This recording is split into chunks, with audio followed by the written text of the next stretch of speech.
Recently, an Iraqi government source confirmed that US and coalition troops will begin withdrawing from several bases in Iraq starting in September.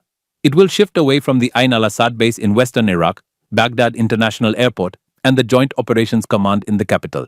According to the source, these forces will relocate to Erbil, the capital of Iraq's autonomous Kurdistan region. The withdrawal is part of the agreement between Baghdad and Washington to end the US-led coalition's combat mission in Iraq. The agreement sets September 2025 as the deadline. Military trainers, however, will remain in Iraq. They are not included in the withdrawal process. Reports earlier this year indicated that US equipment had already begun to be moved from Ain al-Assad base in preparation for the September deadline.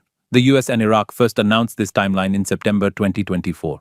In a joint statement, both governments confirmed that the international coalition's military mission would officially end by September 2025. A limited US military presence will continue in Erbil after September.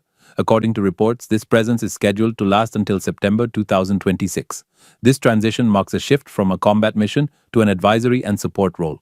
The goal, according to both Washington and Baghdad, is to restructure the US presence in Iraq without a complete withdrawal. At the same time, negotiations have continued over the role of armed factions linked to Iran.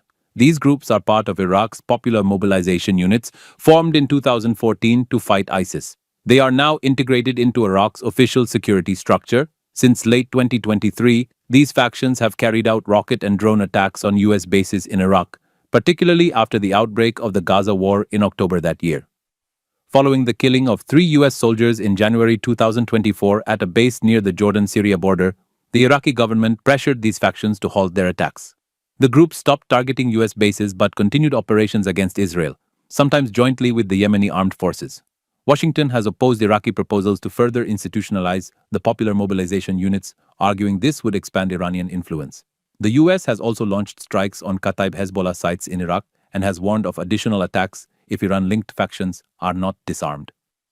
For now, the schedule remains: withdrawal of US and coalition forces from Baghdad and western Iraq in September 2025, relocation to Erbil, and a continued US advisory role until at least 2026.